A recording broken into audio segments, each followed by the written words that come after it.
Matius pasal 12. Pada waktu itu, pada hari Sabat, Yesus berjalan di ladang gandum. Karena lapar, murid-muridnya memetik bulir gandum dan memakannya. Melihat itu, berkatalah orang-orang Farisi kepadanya, "Lihatlah, murid-muridmu berbuat sesuatu yang tidak diperbolehkan pada hari Sabat." Tetapi jawab Yesus kepada mereka, "Tidakkah kamu baca apa yang dilakukan Daud ketika ia dan mereka yang mengikutinya lapar? Bagaimana ia masuk ke dalam rumah Allah dan bagaimana mereka makan roti sajian yang tidak boleh dimakan, baik olehnya maupun oleh mereka yang mengikutinya, kecuali oleh imam-imam?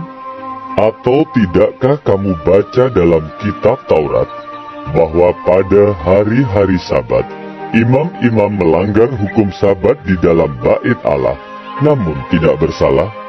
Aku berkata kepadamu, di sini ada yang melebihi bait Allah. Jika memang kamu mengerti maksud firman ini, yang ku kehendaki ialah belas kasihan dan bukan persembahan, tentu kamu tidak menghukum orang yang tidak bersalah. Karena Anak Manusia adalah Tuhan atas hari Sabat." Setelah pergi dari sana, Yesus masuk ke rumah ibadat mereka. Di situ ada seorang yang mati sebelah tangannya. Mereka bertanya kepadanya, "Bolehkah menyembuhkan orang pada hari Sabat?" Maksud mereka ialah supaya dapat mempersalahkan dia. Tetapi Yesus berkata kepada mereka, "Jika seorang dari antara kamu mempunyai seekor domba, dan domba itu terjatuh ke dalam lubang pada hari Sabat, tidakkah ia akan menangkapnya dan mengeluarkannya? Bukankah manusia jauh lebih berharga daripada domba? Karena itu, boleh berbuat baik pada hari Sabat." Lalu kata Yesus kepada orang itu, "Ulurkanlah tanganmu."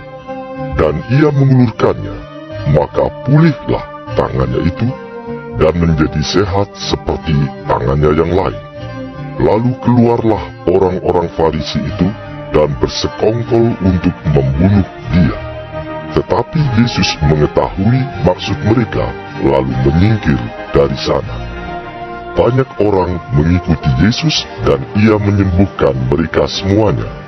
Ia dengan keras melarang mereka memberitahukan siapa dia, supaya genaplah firman yang disampaikan oleh Nabi Yesaya, "Lihatlah, itu hamba yang kupilih, yang kukasihi, yang kepadanya jiwaku berkenan.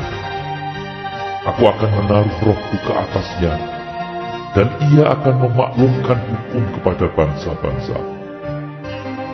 Ia tidak akan berbantah, dan tidak akan berteriak, dan orang tidak akan mendengar suaranya di jalan-jalan. Buluh yang patah terkulai tidak akan diputuskannya, dan sumbu yang pudar nyalanya tidak akan dipadamkannya, sampai ia menjadikan hukum itu menang. Dan padanya lah bangsa-bangsa akan berharap." Kemudian dibawalah kepada Yesus seorang yang kerasukan setan. Orang itu buta dan bisu. Lalu Yesus menyembuhkannya, sehingga si bisu itu berkata-kata dan melihat. Maka takjublah sekalian orang banyak itu, katanya, "Ia ini agaknya anak Daud." Tetapi ketika orang Farisi mendengarnya, mereka berkata, "Dengan Beelzebul, penghulu setan, ia mengusir setan." Tetapi Yesus mengetahui pikiran mereka, lalu berkata kepada mereka, "Setiap kerajaan yang terpecah-pecah pasti binasa, dan setiap kota atau rumah tangga yang terpecah-pecah tidak dapat bertahan. Demikianlah juga kalau iblis mengusir iblis. Ia pun terbagi-bagi dan melawan dirinya sendiri. Bagaimanakah kerajaannya dapat bertahan? Jadi, jika aku mengusir setan dengan kuasa Beelzebul, Dengan kuasa siapakah pengikut-pengikutmu mengusirnya? Sebab itu, merekalah yang akan menjadi hakimmu. Tetapi jika aku mengusir setan dengan kuasa Roh Allah, maka sesungguhnya kerajaan Allah sudah datang kepadamu. Atau bagaimanakah orang dapat memasuki rumah seorang yang kuat dan merampas harta bendanya apabila tidak diikatnya dahulu orang kuat itu? Sesudah diikatnya, barulah dapat ia merampok rumah itu. Siapa tidak bersama aku, ia melawan aku. Dan siapa tidak mengumpulkan bersama aku, ia mencerai-beraikan. Sebab itu, aku berkata kepadamu, segala dosa dan hujat manusia akan diampuni, tetapi hujat terhadap Roh Kudus tidak akan diampuni. Apabila seorang mengucapkan sesuatu menentang Anak Manusia, ia akan diampuni. Tetapi jika ia menentang Roh Kudus, ia tidak akan diampuni. Di dunia ini tidak, dan di dunia yang akan datang pun tidak. Jikalau suatu pohon kamu katakan baik, maka baik pula buahnya. Jikalau suatu pohon kamu katakan tidak baik, maka tidak baik pula buahnya. Sebab dari buahnya, pohon itu dikenal. Hai kamu keturunan ular beludak, bagaimanakah kamu dapat mengucapkan hal-hal yang baik, sedangkan kamu sendiri jahat? Karena yang diucapkan mulut meluap dari hati. Orang yang baik mengeluarkan hal-hal yang baik dari perbendaharaannya yang baik, dan orang yang jahat mengeluarkan hal-hal yang jahat dari perbendaharaannya yang jahat. Tetapi aku berkata kepadamu, setiap kata sia-sia yang diucapkan orang harus dipertanggungjawabkannya pada hari penghakiman. Karena menurut ucapanmu, engkau akan dibenarkan, dan menurut ucapanmu pula, engkau akan dihukum. Pada waktu itu, berkatalah beberapa ahli Taurat dan orang Farisi kepada Yesus, Guru, kami ingin melihat suatu tanda daripadamu. Tetapi jawabnya kepada mereka, Angkatan yang jahat dan tidak setia ini menuntut suatu tanda. Tetapi kepada mereka tidak akan diberikan tanda selain tanda Nabi Yunus.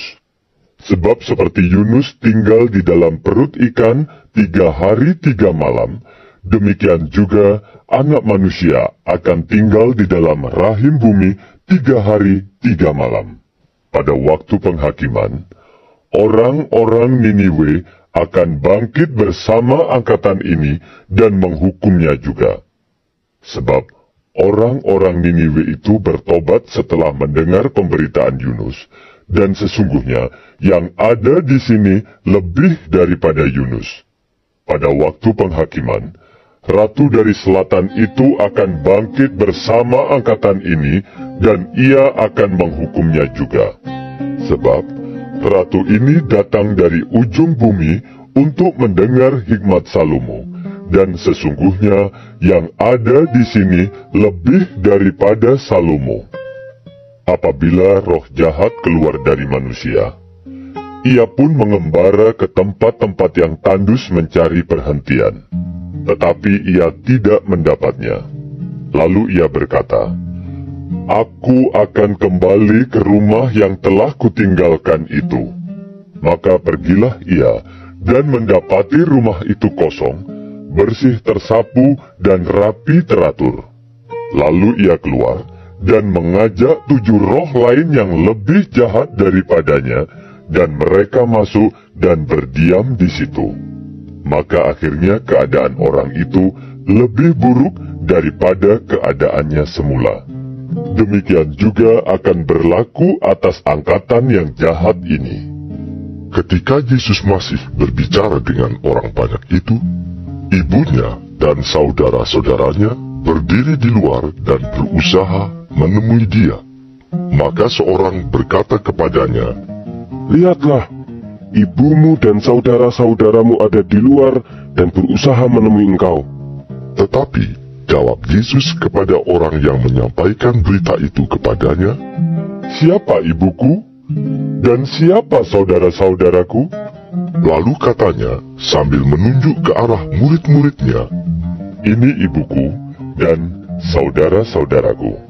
Sebab siapapun yang melakukan kehendak Bapa-Ku di sorga, dialah saudaraku laki-laki, dialah saudaraku perempuan, dialah ibuku."